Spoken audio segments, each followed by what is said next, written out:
Hey guys, welcome back. I'm Laura Wilkie with Down Home with Lemon Pie, and this is Watch Us Homeschool Wednesday. I am so excited that you guys are here. If you want to see all of our day in the life videos, what we're doing in our homeschool and motherhood homemaking journeys, check out the playlist below.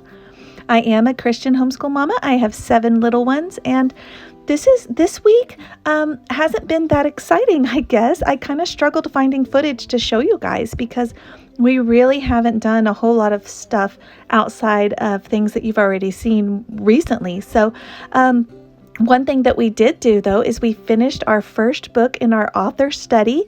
We started doing this last semester where we choose an author that corresponds with the time period that we are studying. And this time we did Mark Twain.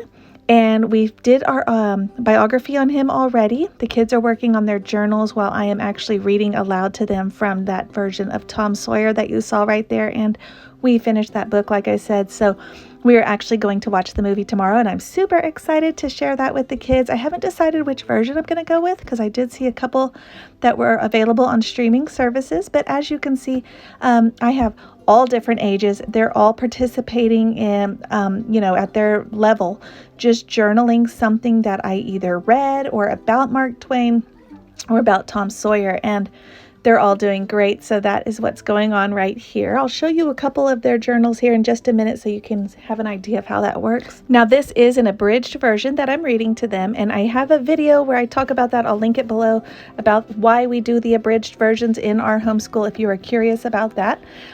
This shows you guys a little difference, a little variation of how a couple of the journals in different ages would look. So there you go. But yeah, we have enjoyed doing this. Again, last semester we did Charles Dickens, and I had that video as well linked below if you want to see how an author study works. Another thing that we are doing is the kids are doing some interest-led projects. My oldest is working on a state study that she initiated herself, decided she wanted to do all 50 states and do a small little one-page report on each one to present. So she is working on that. My second oldest is currently interested in drawing and has been watching some videos online to practice her drawing skills, some tutorials and things. So she is working on that, and they're both doing fantastic work. I'm actually really proud of how well they're doing because these, like I said, are just interest-led projects that they're doing. There's the cover of that book so that you know what it is. But I do love that book. It has every state chronicled there on a 2-page spread and goes through it. This is some of my St. Patrick's Day decorating that I'm doing. I shared that with you guys in my Dollar Tree haul video, which I uploaded on Monday. If you want to go back and see what we're doing for St. Patrick's Day, I don't have everything listed, just a couple things that I picked up along the way, but I do want, this is my pot of gold, by the way, but I do want to get some more things going. So, since I will get our St. Patrick's Day video uploaded after St. Patrick's Day, I will link below in the comments of this one so that you can see some great resources that I have found online to use with St. Patrick's Day. Some wonderful book suggestions for you guys. That is our prayer card there from the Dollar Tree video, like I said. And some also some Christian biblical resources that work well with St. Patrick's Day. So if you want those, they are linked below, the ones that we are using. Like I said, these are prayer cards that I got at Dollar Tree, guys, of all places. So I just have it clipped up there, and weekly or 2 weeks or something, we will swap them out and we practice them each day. So that is what's going on there.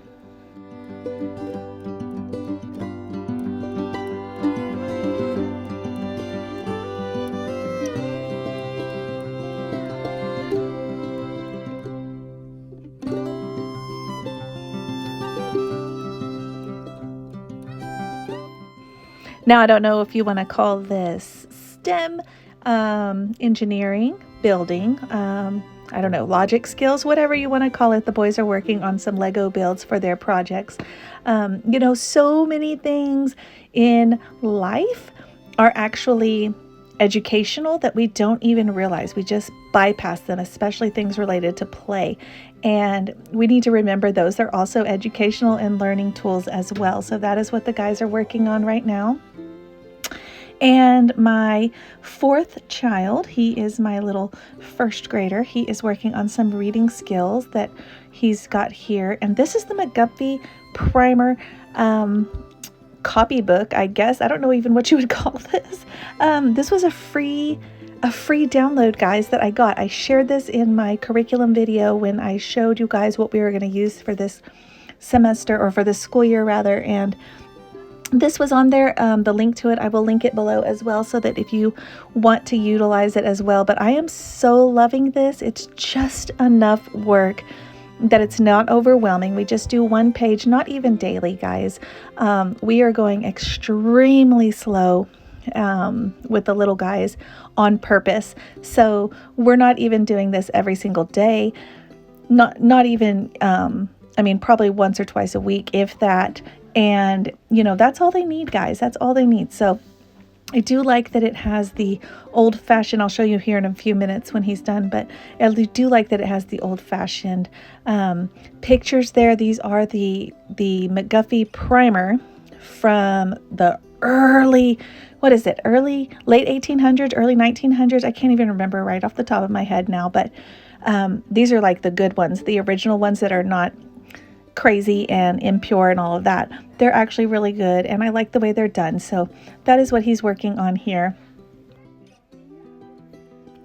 So if you look, the page on the left is like the original page, and then the page on the right is where they have created it so that they can have some copy work to work on too. But it has the phonetic spelling and things at the top there of the words you're going to practice. Then it has a picture that corresponds, and then some sentences that go along with that picture, and then it has the part where they write. So we go through all three sections, and that's it. That's all we did. All right, guys, so I did want to catch you guys up on a couple of books. I finished The Westing Game. That's the first one, and it is considered a classic to be read by young adults. And to be quite honest, the idea behind it, the what it's about is a good theory, but it was really tricky and challenging and convoluted to follow. There were too many people. You're trying to solve a mystery, and there's 16 people that you're having to keep up with, and who was where and who did what and all these things. And it's just a little bit much, personally. I am going to see if my daughter wants to read it.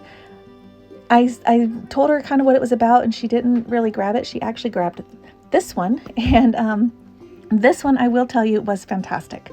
This was Fever 1793. She did finish this one as well. We both did, and we both thought it was well done. This is the first book I've read by this author. There is another set of books that she has that are right there that is like a trilogy for the American Revolutionary War time period. So those, I guess, would come technically before this, but I don't know if they're the same characters. But this one I thought was fantastic.